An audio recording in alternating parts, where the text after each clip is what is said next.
¿Qué tal, amigos? Buenos días, gracias por acompañarnos en este jueves 4 de agosto en la primera emisión de 24 horas a nivel nacional. Un gusto, como siempre, compartir con ustedes y contigo, Joana, ¿cómo estás? El gusto es mío, Liz. Muy buenos días, gracias nuevamente por acompañarnos. 7 de la mañana con 1 minuto y empezamos de inmediato diciendo quiénes nos van a acompañar. Sí, hoy estarán con nosotros en nuestro espacio de entrevistas el abogado Mario Prado. Él es experto en temas tributarios, pero también en temas relacionados con el Instituto Ecuatoriano de Seguridad Social. Continuamos en este espacio analizando las diferentes aristas que implican el problema que atraviesa hoy la seguridad social, con proyección a un futuro inmediato en caso de no tomar decisiones, y todo hasta ahora pues apunta a la necesidad de una reforma en el sistema del IES. Además, nos acompañará también María Teresa Escobar, directora de Primicias. Con ella hablaremos sobre los diálogos entre el gobierno y la asamblea para lograr acuerdos y las mesas de diálogo también que tiene el gobierno con la CONAIE. Ya hay 3 mesas que se han instalado, solamente hay un acuerdo alcanzado, faltan 7 más y los días se van agotando. Los acuerdos se tienen que llegar máximo hasta octubre. Y precisamente con ese tema empezamos.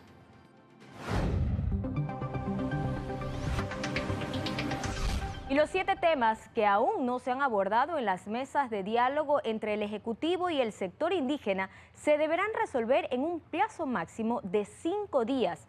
Así se determinó luego de que las partes se evaluaron los primeros días de desarrollo. La mesa de focalización de los subsidios a los combustibles es la que más tiempo ha tomado, pero ya se determinó que las siguientes 7 mesas, que deberán resolver en máximo octubre, no podrán tomarse más de 5 días para llegar a un acuerdo, Liz. Incluso se habla de tener como invitado a un relator de la ONU para que participe como veedor. Ya esta semana, pues desde los movimientos indígenas se mostró una inconformidad por el lento avance dentro de estas mesas. Como ya lo mencionábamos al inicio, hay un acuerdo establecido que tiene que ver con lo de la banca privada y pública, lo de esa mesa, pero en las otras están estancados. Y recordemos que se pusieron un plazo de 90 días. Por eso la preocupación y la insatisfacción también en cuanto a lo que se va logrando. Ayer no debatieron sobre ninguno de los temas de este pliego de 10 peticiones, sino más bien sobre esta nueva logística para poder agilitar la resolución y dar paso al establecimiento de acuerdos que vengan de lado y lado. Escuchemos lo que dijeron. Un día vamos a sentarnos con el gobierno, en el segundo día vamos a trabajar las organizaciones aparte, ¿no es cierto? Tanto el gobierno, tanto las organizaciones. En el día 3 nuevamente vamos a trabajar juntos, el día 4 igualmente el gobierno, tanto la organización aparte, y el 5.º día vamos a prácticamente ver a qué acuerdo se llega. Al momento de ir a la banca para solicitar refinanciamiento, reestructuración o la condonación, no tienen conocimiento. La siguiente semana el gobierno nacional debe garantizar un procedimiento para cómo vamos a dar seguimiento ya a los acuerdos establecidos. Lo que nosotros queremos es avanzar con la mayor celeridad posible para cumplir dentro de los 90 días, pero hacerlo también aprovechando los insumos y la información que otras experiencias nos pueden proporcionar. El estancamiento de los mercados, aumento del contrabando y de la inflación serían las consecuencias de fijar los precios a varios productos de la canasta básica, que es uno de los temas que está en discusión en las mesas de diálogo. Así es, la fijación de precios forma parte de los pedidos de la CONAIE como parte también de estas mesas de diálogo. La CONAIE ha presentado una lista de 44 productos de la canasta básica, pero no solamente hay productos de la canasta básica, sino también hay otros servicios como telefonía celular, como luz eléctrica, gas también. Pero veamos qué dice. El movimiento indígena pide al gobierno fije los precios de al menos 40 productos de la canasta básica para así controlar la especulación y precautelar el bienestar colectivo.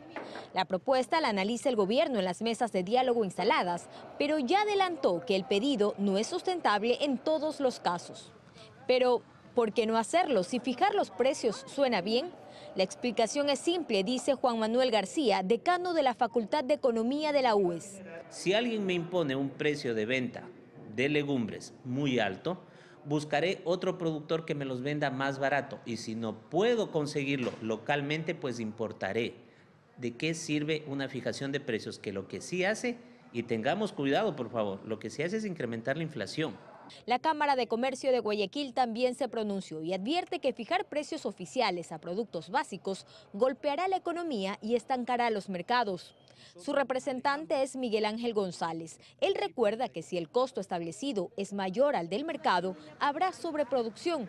Pero si el precio fijado es más bajo que el mercado, entonces habrá escasez. Entonces, cuando uno fija precios, lo que hace es distorsionar los mercados. Si se fijan precios, se distorsiona, se estanca el mercado. Si usted fija un precio por encima de lo que la oferta y la demanda determinan, usted crea un problema. Es decir, usted crea un incentivo no deseable. González agrega que sí es posible competir con precios más bajos, siempre y cuando existan las condiciones para hacerlo. Y eso implica eliminar obstáculos, eliminar trabas, disminuir carga tributaria, aranceles, para que los pequeños productores puedan tener mejores costos y por tanto puedan ganar, o sea, puedan vender a un precio que les justifique. En Ecuador ya hay precios fijados para el arroz, el banano, la leche, el maíz y otros productos, y los agricultores se quejan por el irrespeto del precio oficial. Según la CONAIE, el gobierno debe entonces mejorar los controles. La oferta y la demanda funcionan sin que meta la mano el Estado. ¿Qué tal que los precios que ellos están pidiendo en este momento, que se fijen como costos, luego bajan todas las cuestiones de sus costos de producción? Deberían bajar. ¿Van a aceptar? Joana Ramos, 24 horas.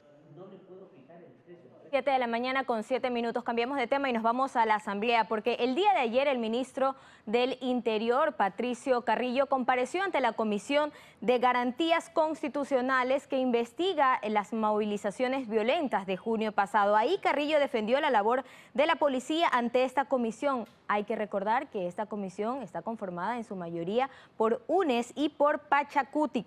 También estuvo presente de forma virtual Leonidas Cis, el líder de la CONAIE, quien rechazó las acusaciones de financiamiento del narcotráfico durante estos días que duró la manifestación. Carrillo aseguró también que se iniciaron ya acciones en contra de aquellos policías que cometieron excesos, pero recalcó que estas acciones son internas por parte de la policía porque no hay ninguna denuncia presentada en contra de ellos.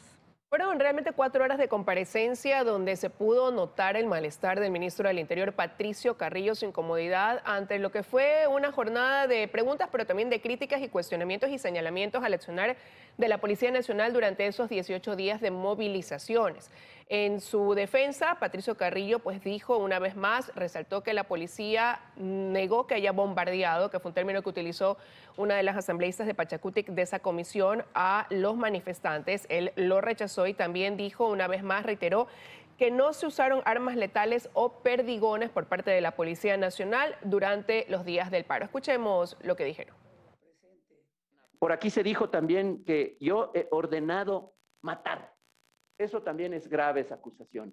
Y son los discursos de odio también. Aquí tanto se habla de que eliminemos los discursos de odio, pero estamos hablando de bombardeo. ¿Y bombardeo? Es que no es bombardeo. Utilicemos bien los términos. Lo que hubo es un repelimiento para tratar de dispersar a la gente y evitar que en la acción de masa se vaya creciendo la violencia.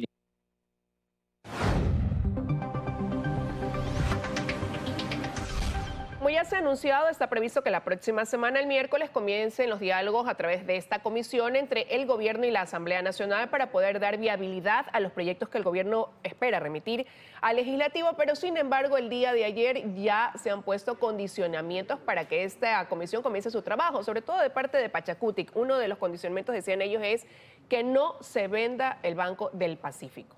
Así es, que se suspenda este intento de vender el Banco del Pacífico, lo pidió uno de los asambleístas de Pachacutic, Salvador Quispe. También la Izquierda Democrática ha pedido que se bajen las tensiones por parte del Ejecutivo. El Partido Social Cristiano ha dicho que no se pedirá ninguna condición antes de iniciar estos diálogos. Pero uno de los puntos más álgidos para empezar estos diálogos sería justamente el condicionamiento o que se eliminen las reformas al Código Orgánico Monetario y Financiero. Veamos qué va a pasar.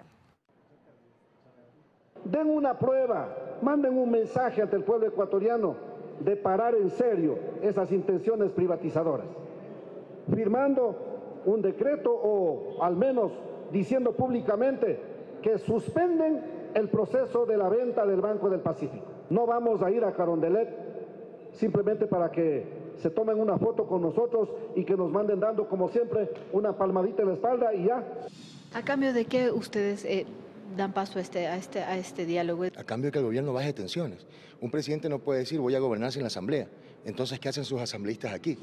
El Ejecutivo debe entender de que las condiciones que tienen no son las más convenientes y al final tenemos que ponernos de acuerdo en función de beneficio, en objetivos comunes de beneficio del país y no para beneficiar a grupos en particular. Nuestras líneas rojas están dadas en la transparencia que tiene que existir en estos diálogos y además también en que todo aquello que se discuta propenda ese mismo objetivo que es la reactivación económica del país. Y para hoy a las 8:30 de la mañana está convocado el Pleno de la Asamblea Nacional para analizar los términos del uso legítimo de la fuerza. Este proyecto de ley que fue enviado por el Ejecutivo para que la Asamblea nuevamente vea las modificaciones que se envió por parte del presidente de la República. Sí, a lo que están aspirando es a reunir 92 votos para rechazar así 20 de las 21 objeciones que ha puesto el Ejecutivo del presidente Guillermo Lasso en ese veto a este proyecto de ley de uso legítimo de la fuerza. Lo que dicen, por ejemplo, desde la Comisión de Soberanía, el presidente de esa comisión que estuvo a cargo de prácticamente pues la elaboración de redacción de este proyecto que fue propuesto al Pleno de la Asamblea para de luego ser remitido al gobierno, es que en caso de que se apruebe tal y como lo plantea el Ejecutivo, se pone en riesgo la ley y que esa diferencia la podría marcar el Partido Social Cristiano con sus votos a través de ver si es que apoya tal y como fue remitida en un inicio o los cambios que ha hecho el gobierno. Por su parte, la Policía Nacional dicen que más bien estos cambios realizados por el Ejecutivo les da a ellos mayor respaldo que lo que se plantea en la ley tal y como la trabajó la Asamblea. Esto de aquí les permitiría a ellos tener mejores herramientas. Veremos qué pasa. En todo caso, para hoy, 8:30 de la mañana, convocado el Pleno para tratar este veto.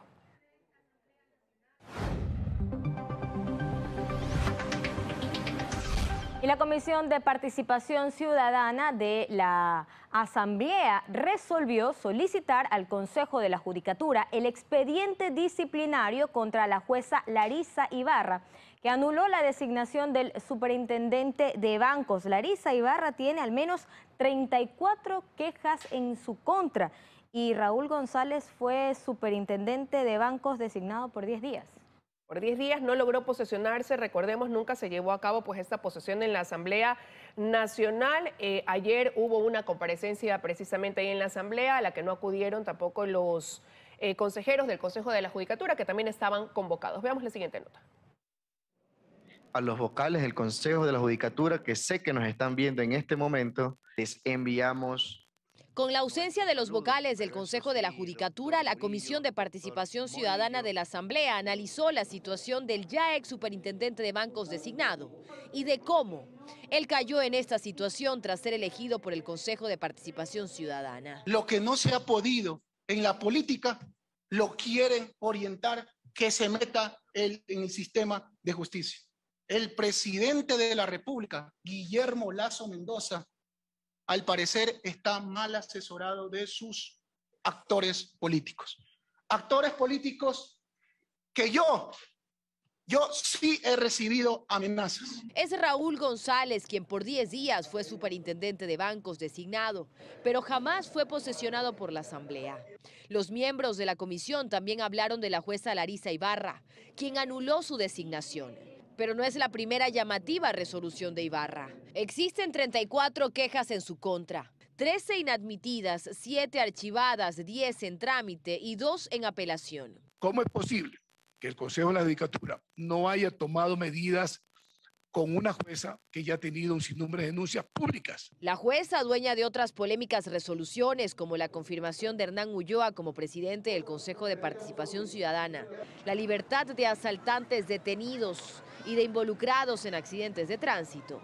Desde el 22 de julio pasado tiene una investigación abierta por error inexcusable, pero ella no fue suspendida preventivamente por la Judicatura como se ha hecho en otros casos. ¿Quién la protege a la jueza Larisa Ibarra? Que es la pregunta que deberíamos de hacernos todos. Finalmente, la comisión con 9 votos a favor resolvió exigirle al Consejo de la Judicatura que resuelva de manera inmediata el expediente disciplinario que existe en contra de la jueza de San Borondón, Larisa Ibarra, y que la información sobre lo ocurrido en este caso vaya a la Fiscalía ante el posible cometimiento de un delito. Mientras, la defensa de González adelantó que va a apelar la resolución de la jueza. Aunque lo cierto es que él ya dejó de ser superintendente de bancos designado y el Consejo de Participación Ciudadana ya le pidió una nueva terna al presidente de la República. Dayana Monroy, 24 horas. Vamos a cambiar de tema. El riesgo país de Ecuador se elevó a 1.454 puntos. Así es, se eleva después de que la justicia de Luxemburgo ordenara a 122 bancos que congelen las cuentas de Ecuador por pedido de la petrolera anglo-francesa Perenco para cobrar 391 millones de dólares que asegura Ecuador le adeuda por un laudo arbitral. Preocupante situación porque el riesgo país mide la confianza de los bancos de inversión internacionales en la capacidad de un país de pagar su deuda externa. Recordemos que ya el Ministerio incluso de Finanzas se pronunció ante este anuncio, ¿no? Ante esta situación, diciendo que ellos no habían recibido ninguna notificación, pero que iban a cumplir obviamente con lo que tiene el gobierno que proceder ante esta decisión, este fallo del CIADI. La última vez que se elevó el riesgo país fue durante las manifestaciones de junio. El mes pasado, a finales, bajó cuando fue la designación del ministro de Finanzas, Pablo Arosemena, y luego de la visita que hizo a varios organismos multilaterales. Pero nuevamente lo vemos que se eleva y está ahora en 1.454. Estamos de regreso con más información. El día de ayer el presidente Guillermo Lasso cumplió agenda en Carchi, visitó las zonas afectadas por los sismos en esta provincia, básicamente los cantones Espejo y Montúfar, recordemos declarados en emergencia tras ese sismo de magnitud 5.2 ocurrido el pasado 25 de julio y que dejó daños en infraestructura. Ayuda inmediata para la reconstrucción de 923 viviendas. Ya veíamos también a la maquinaria en el lugar un poco despejando la zona y haciendo la limpieza de las viviendas que se vieron afectadas evidentemente por este sismo. Veamos lo también, que... antes de eso, Joana, también quería mencionar que durante esa visita el presidente pues recorrió también esa vía que conduce a la Reserva Ecológica El Ángel, que es una obra que se va a entregar en febrero del próximo año, valorada en 10 millones de dólares, y aprovechó también para hacer anuncios por parte del director de Banecuador, que dijo que se van a entregar también, se va a asignar un cupo de 5 millones de dólares para reactivar económicamente a las familias que han sido afectadas por ese sismo. Escuchemos.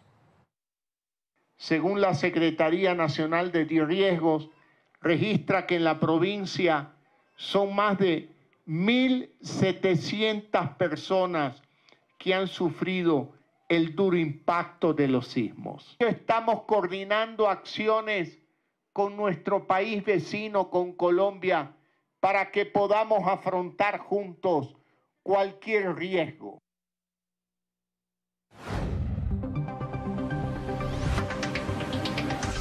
Y los hospitales Eugenio Espejo y Pablo Arturo Suárez de Quito se suman ya desde hoy a la primera fase experimental de la externalización de farmacias. Esto ya ocurrió aquí en Guayaquil, en el Hospital Abel Gilbert, y también en Monte Sinaí y en Manabí, en Puerto Viejo específicamente. Según los últimos datos, se han entregado más de 5.000 recetas electrónicas gracias a este plan de externalización de farmacias. Que hoy arranca en los dos hospitales más grandes de la capital, en Quito. No hay que mencionar que el ministro de Salud, José Ruales, decía que no todos los medicamentos recetados van a estar incluidos en este proyecto Plan Piloto de Medicina Cerca, sino básicamente, por ejemplo, los que tienen que ver con enfermedades crónicas, es decir, los de tratamientos a largo plazo, señalaba hipertensión, por ejemplo, para que las personas que necesitan estén abastecidos por unos 3 meses más o menos, es lo que ha citado el ministro Ruales. Escuchemos.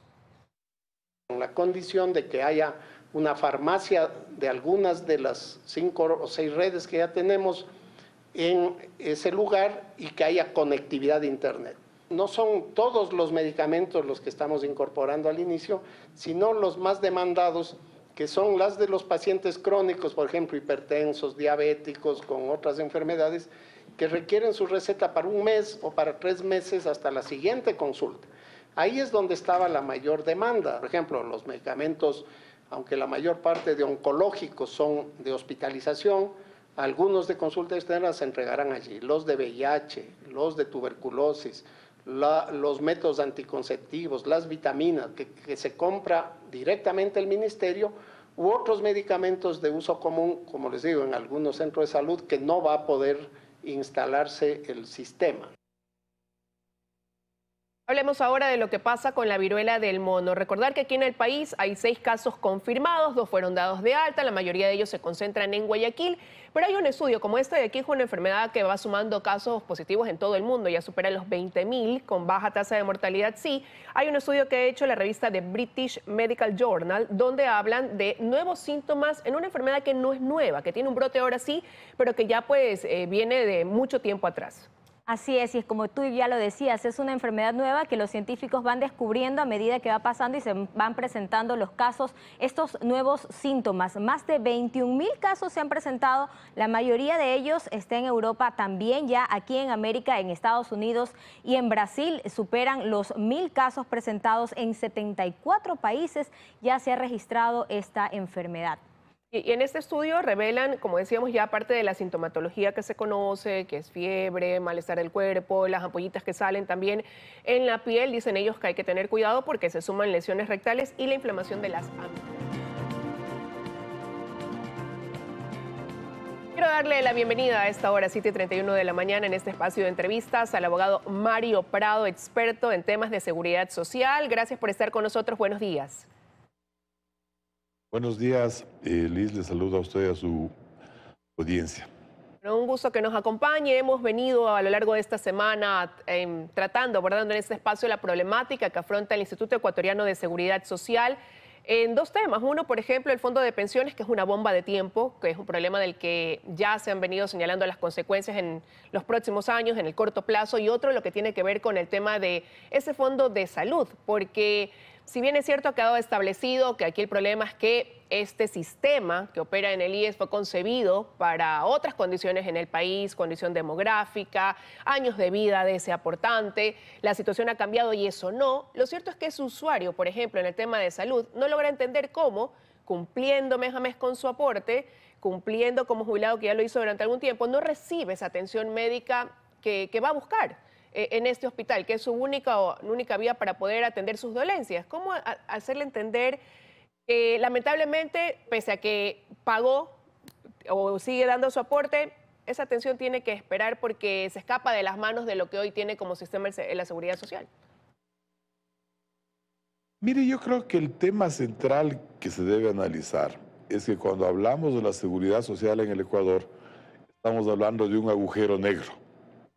Lastimosamente, las señales de alerta sobre el desenvolvimiento de la seguridad social se vienen dando desde hace muchos años y no hay la decisión política institucional de enfrentar este problema. Se plantea el problema de salud. El problema de salud básicamente consiste en que el empleador, el trabajador, aportamos a la seguridad social, esos aportes 9.15% del 9.45% del trabajador, 12.15% del empleador van y se reparten en los distintos fondos. Llega al fondo de salud y desde el año 2009-2010 se decidió incluir dentro de la prestación de salud, no solo al aportante, sino a su familia. Entonces, la familia tipo del Ecuador para fines estadísticos está compuesta de 4 personas. Y si solo una de esas está cotizando para el seguro de salud y se decide ampliar a toda la familia, se está multiplicando el universo de demandantes del servicio de salud por 4. Si son 2.500.000 afiliados que están cotizando por el seguro de salud y se amplía a su familia, el servicio de salud tiene que atender a 10 millones de personas, sin que estos 7 millones adicionales estén pagando valor alguno para cubrir la prestación de salud. Entonces, esto es un tema de sentido común. Si es que todo el cálculo estadístico, toda el análisis de cómo cubrir el seguro de salud, se basa en un universo de 2.500.000 personas y de pronto tengo 10 millones de personas con el mismo ingreso, es obvio que el seguro de salud va a colapsar y el colapso implica que no acceden a un buen servicio de salud ni los cotizantes ni sus familiares. Pero sí es tan Entonces ese es un problema. Abogado, perdón que le interrumpa, pero sí es tan sencillo, por decirlo de alguna manera, identificar que el problema radica ahí, en una decisión que se tomó años atrás, fue una decisión más política que técnica. Han pasado ya el gobierno del señor Moreno, ahora 1 año, 3 meses del gobierno del presidente Lasso, pero se mantiene ese problema, yo creo que sí, determinando claramente cuál es la causa. Pero ¿qué se debe hacer entonces al respecto? Tomar resoluciones al respecto. O sea, si es que la seguridad social va a dar cobertura a la familia del afiliado, entonces debería hacerse la reforma a las normas que establece el Consejo Directivo del IES y establecer con base estadística, con base técnica, cuánto debe pagar el hijo menor de 18 años de cada afiliado para acceder al servicio de salud. Usted bien dice, ya ha pasado el gobierno de Moreno, ya ha pasado 1 año del gobierno del presidente Lasso y sigue lo mismo. Sí, sigue lo mismo, pero se profundiza la descapitalización del seguro de salud, que ya sabíamos, ya escuchamos de que estaba a punto de estar en cero. Si usted ve la liquidación del presupuesto del año 2021, usted va a encontrar que los ingresos por contribuciones de la Seguridad Social ascendieron más o menos a 5.130 millones de dólares. Y los gastos, en cambio, superaron los 7.000 millones. ¿Qué quiere decir? Que las contribuciones son deficitarias, no alcanzan a cubrir las prestaciones. Y ahí nos pasamos a lo que usted inició en la presentación, el tema del seguro de invalidez, vejez y muerte, que es otra muerte anunciada de ese seguro y que hay estudios, hay consideraciones técnicas, hay una serie de diagnósticos que revelan que ese es un fondo destinado al fracaso si no se toman las medidas. Entonces, no tenemos una claridad de que esto hay que resolver, porque esto implica decisión política. Ahora, pero más bien, la claridad parecería que existe, abogado, porque hace 5 meses atrás el gobierno ya reconoció que hay un problema, habló incluso de la posibilidad de crear una comisión de expertos que puedan buscar soluciones al mismo, pero ya desde ahí se fueron descartando varias cosas. Por ejemplo, el aumentar los años de aportación o el dar paso a una privatización aplicando un modelo quizás como el que en su momento aplicó Chile. A ver, yo creo que la solución tiene que ser integral. A grandes problemas, grandes soluciones. Yo creo que aquí la base de todo debería ser que el afiliado, que es el dueño de la seguridad social, tenga un sentido de pertenencia, que entienda que no puede seguir siendo administrada la seguridad social como hasta ahora se ha administrado. El afiliado que cotiza todos los meses del año no tiene quien le rinda cuentas de los valores que se aporta mensualmente, que no son aportes menores. Entre empleador y trabajador se está aportando 1/5 de la remuneración para la seguridad social. Entonces aquí la solución es una solución que demanda reformas institucionales, que demanda reformas legales, pero esas reformas institucionales y legales que tienen que pasar por la Asamblea necesariamente, muchas de ellas, demandan un costo político y lastimosamente la calidad de nuestros políticos activos es tan mala que, sabiendo que estamos asistiendo a una muerte anunciada de la seguridad social, por mantener una oposición sin ningún fundamento al gobierno, por no comprometer los futuros votos que podrán obtener, dejan de resolver este problema. Usted puede encontrar miles de aristas en la problemática de la seguridad social y puede empezar a encontrar soluciones prácticas a cada uno de esos problemas, pero si usted no ve una solución integral, si usted no ve que el seguro de invalidez, vejez y muerte es un seguro que va acumulando unos déficits enormes.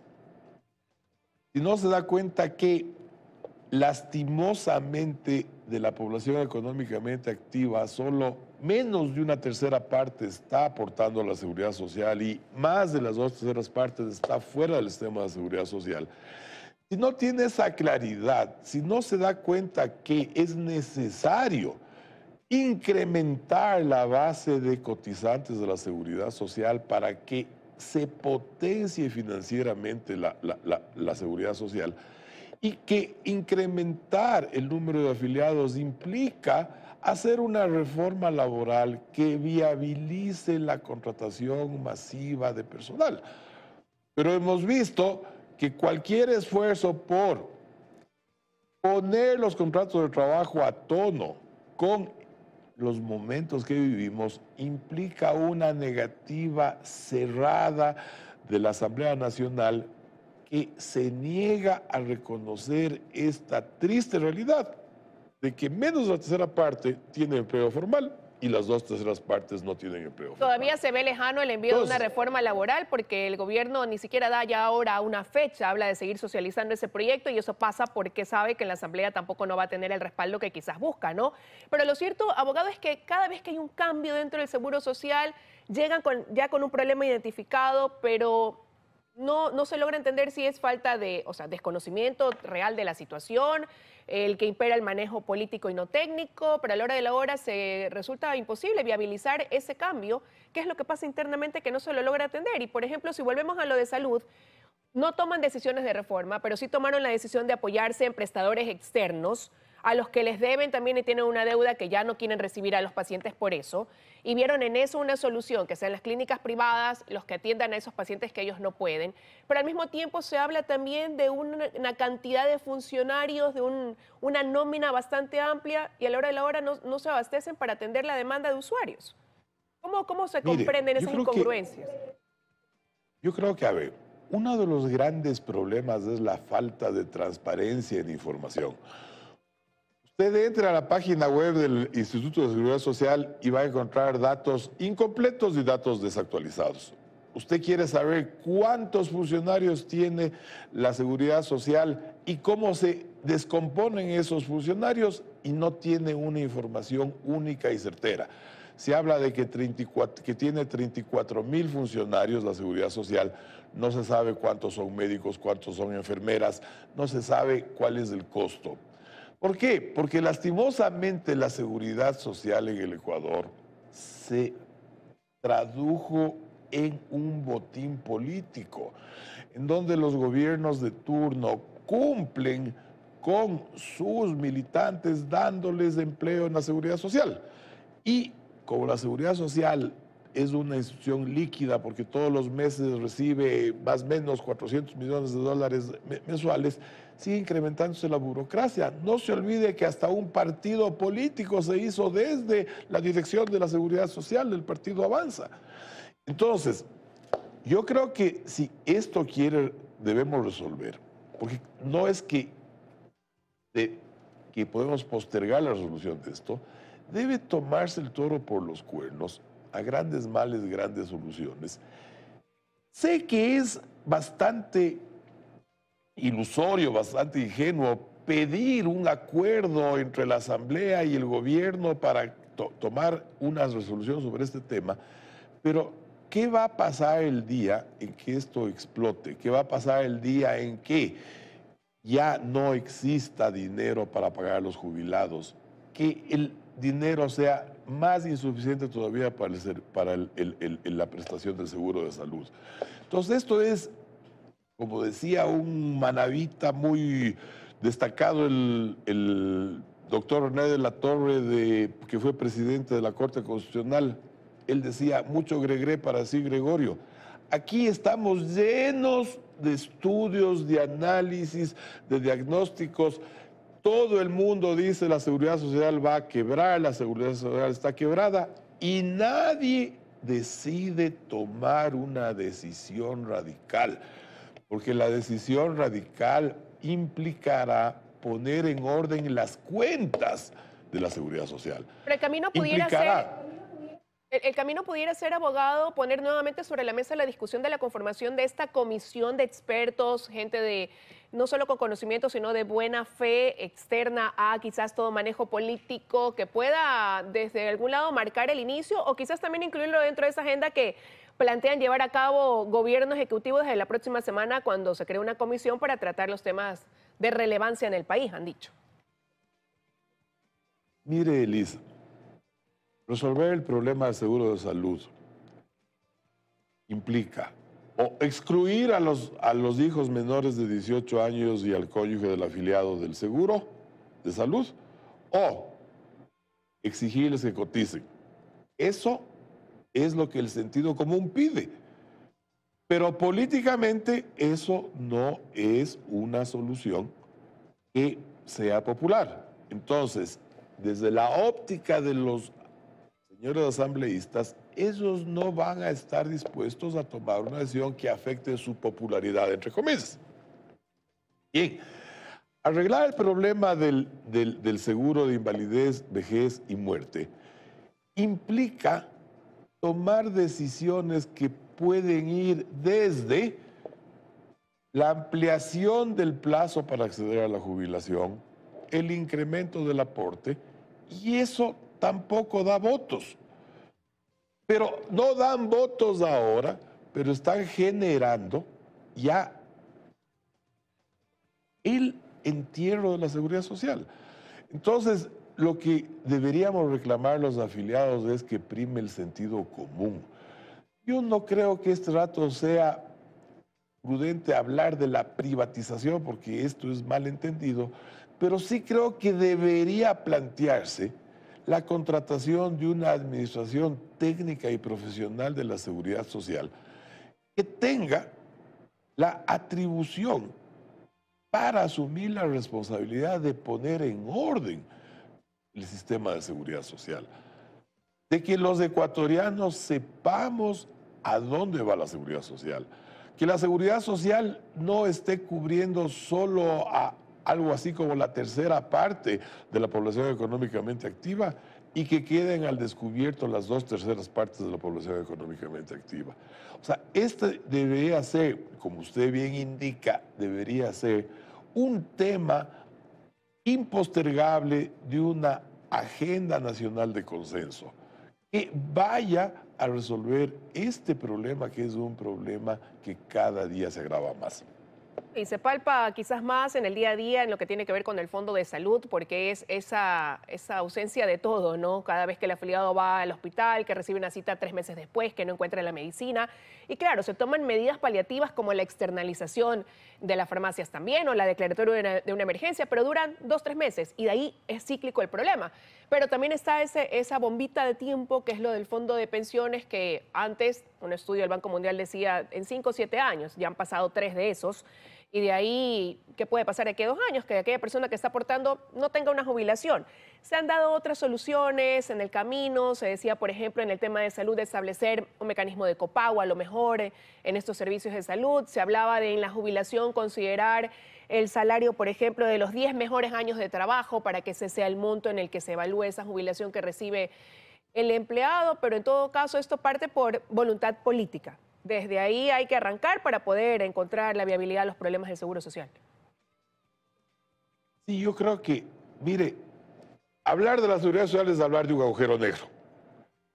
Usted se pone a analizar el tema de salud. No existe una receta electrónica, no existe una dirección de logística que se encargue de administrar los inventarios de los medicamentos. El proceso de adquisición de medicamentos es conocido por el país que ha sido una fuente de corrupción que se ha denunciado y que me parece que hasta ahora no hay ninguna sanción a los responsables de esto. O sea, hablar de la seguridad social es hablar de un saco abierto en donde se sigue metiendo el dinero que aportan los afiliados y los empleadores y que no reporta un beneficio concreto, un beneficio tangible a los afiliados. O sea, no puede ser que la capacidad de gestión en el seguro de salud sea rebasada, que se busquen prestadores externos, que esos prestadores externos den o no den el servicio, acumulen unas cuentas por cobrar enormes y que sigamos todos los que estamos en el sistema de la seguridad social sin la posibilidad de acceder a este servicio de salud. Entonces, realmente esto es un tema que revela la indolencia del sistema político. Tenemos un sistema político indolente, tenemos unos políticos indolentes que no quieren enfrentar un problema real, claro, impostergable, y esto se sigue deteriorando. Por eso lo hemos puesto nosotros también sobre la mesa y así es calificado el sistema de la seguridad social por esos usuarios como indolente, como ineficiente. Quiero agradecerle a abogado Prado que nos haya acompañado esta mañana aquí en 24 horas y hace casi 5 meses el gobierno ofreció la creación de una comisión de expertos para poder analizar la situación del Fondo de Salud y de Pensiones del IES con el fin de plantear reformas que son urgentes. Especialistas creen que ha hecho falta voluntad política y que la seguridad social requiere de ya estos cambios. Fue en marzo pasado, hace casi 5 meses, en que desde el Palacio de Carondelet el presidente Guillermo Lasso aseguró que se conformaría una comisión de expertos para analizar la situación del IES y proponer cambios, descartando que el aumento de la edad para jubilarse forme parte de ese análisis, descartando también que se vaya a privatizar. Plantear una solución realista que le permita al Ecuador contar con un sistema de seguridad social sólido en el transcurso del tiempo. Se prometió un proyecto de reformas a la Ley de Seguridad Social que se presentaría en abril o mayo, pero eso no ocurrió. Tampoco llegó a presentarse, por lo tanto se refleja una falta de voluntad política. El gobierno nacional dijo que iba a ser una prioridad la reforma a la seguridad social. Para entonces el presidente del directorio del IES, Francisco Cepeda, aseguraba que se debían tomar acciones, considerando, por ejemplo, copagos para el servicio de salud y un promedio de los 10 o 15 mejores años para calcular el pago de las jubilaciones. Aseguraba además que en Ecuador hay casi 6 afiliados por cada jubilado, cuando lo ideal es que sean 8 por cada uno, anticipando que en efecto la situación del Fondo de Pensiones podría empeorar si no se toman acciones. La situación del Fondo de Invalidez, Vejez y Muerte tiene que ser analizada. En junio Cepeda dejó el cargo. Durante un poco más de 1 año y 2 meses de gestión, el gobierno ha cambiado de presidente del directorio del IES en 3 ocasiones y las anunciadas reformas siguen estando pendientes. Pensiones debería de llevar ahorita un fondo más allá de 15.000 millones y no llega a los 7.000 millones. Hay que tener responsabilidad política también, no solamente costo político, sino responsabilidad política y hay que tratar el tema. Casa adentro también se ha reconocido la necesidad de tomar decisiones para sostener la seguridad social. El seguro de salud tal como está, ya para el 2021 era insostenible y este año es el año en el cual la ha explotado. Se admite que además de una decisión técnica se trata también de una decisión política. El mismo presidente Lasso reconocía en su momento era urgente. No podemos seguir postergando esos problemas. Resulta que nuestros hijos, nuestros nietos van a heredar ¿qué? Un desastre de seguridad social. En Guayaquil, Carlos Acoto, 24 horas. Ya con esto nos estamos despidiendo, anticipándoles que vamos a continuar abordando esta problemática del Instituto Ecuatoriano de Seguridad Social, que debe ser un tema prioritario para el gobierno. Con eso aquí estamos concluyendo, ya vienen las noticias de la comunidad. Que tengan un buen día.